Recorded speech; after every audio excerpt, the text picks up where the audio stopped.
Kishimoto has just made Sasuke evil again in the most unexpected manner, and there is no chance for his redemption this time. That's right, the latest chapter of Two Blue Vortex introduced the divine trees who take the form of the humans devoured by the claw grinds, with Sasuke being one of them. It has brought a really interesting dynamic of destiny to the story. So are these new villains responsible for destroying Konoha, and will Boruto have to make a huge sacrifice to save the village? Let's find out.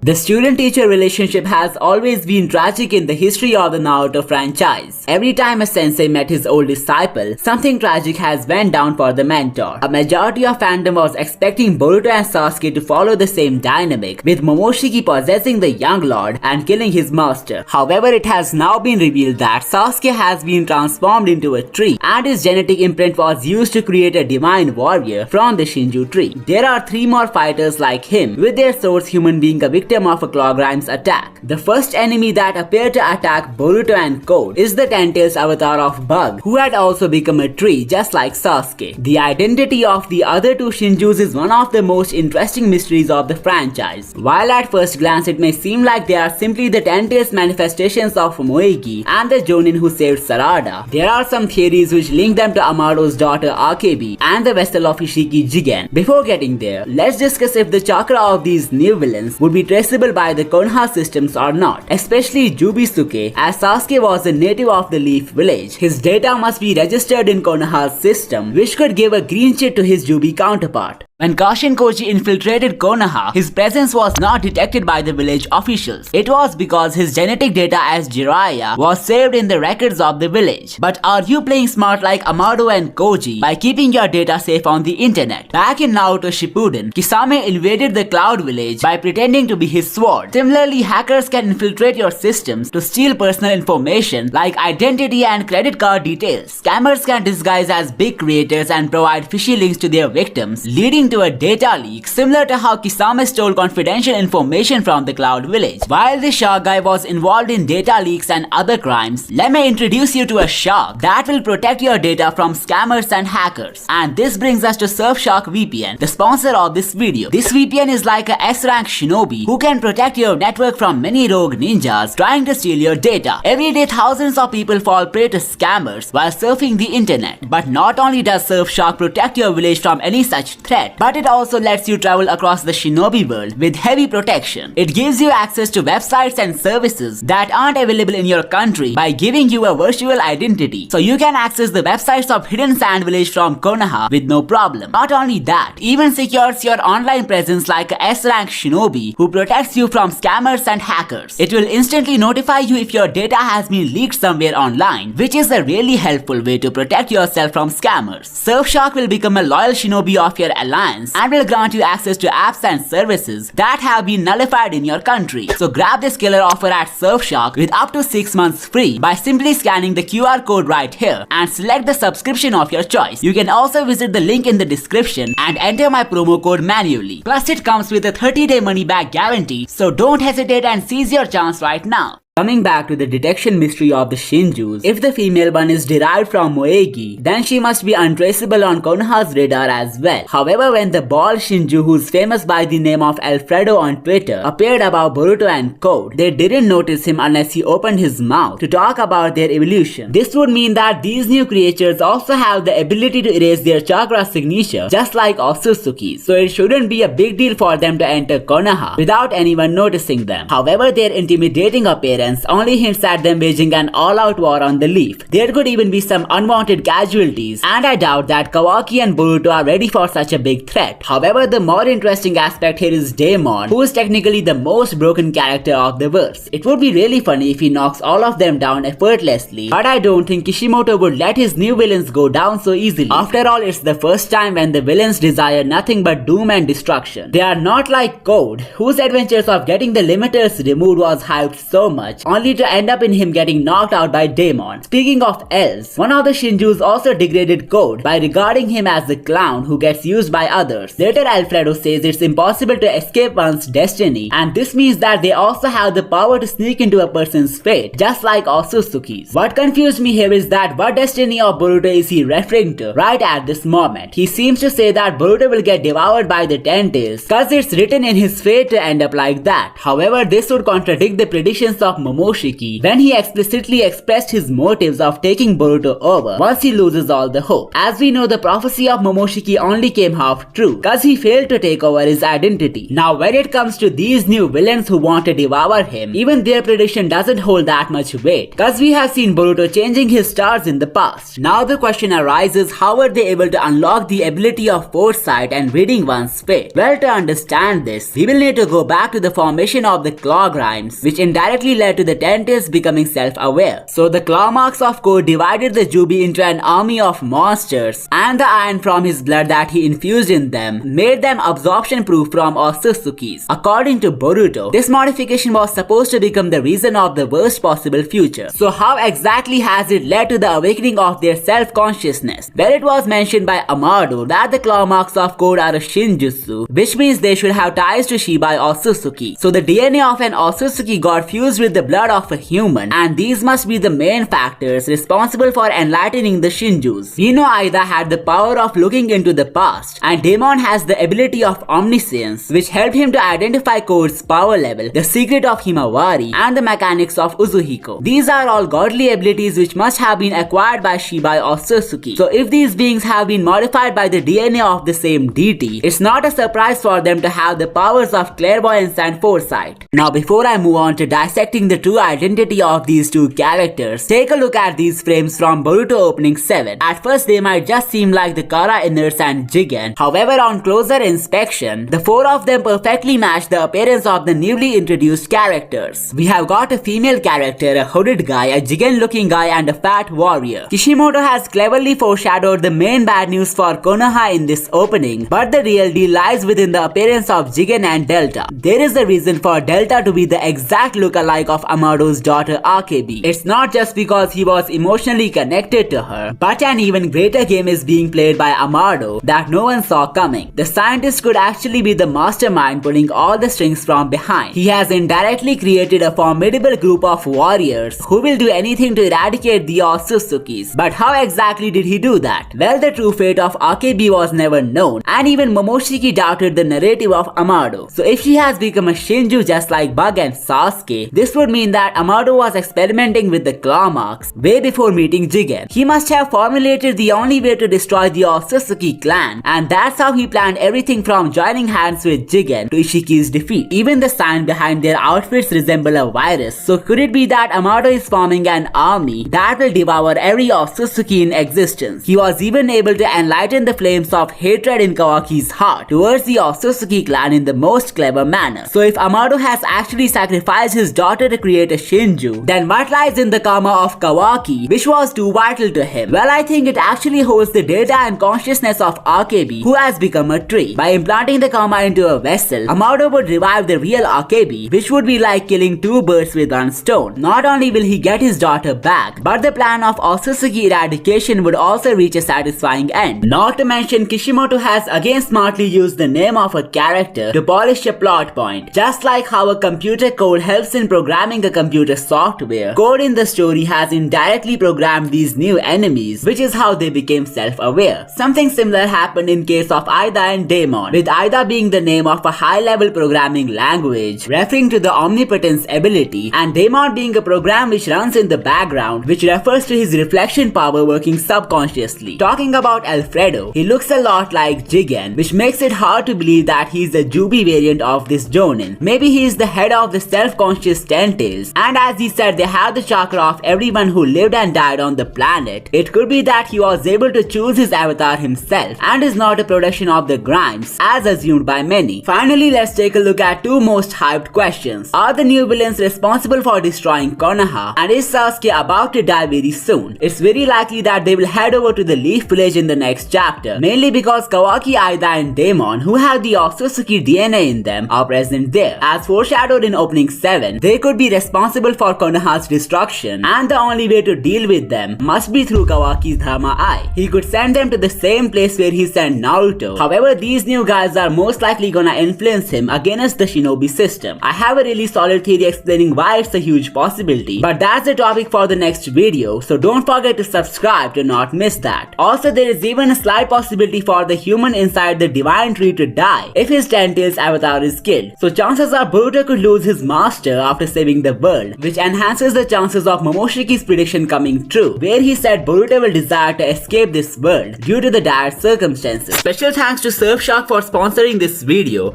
Make sure to check the description to avail up to 6 months free with 30 days money back guarantee. I will see you next time.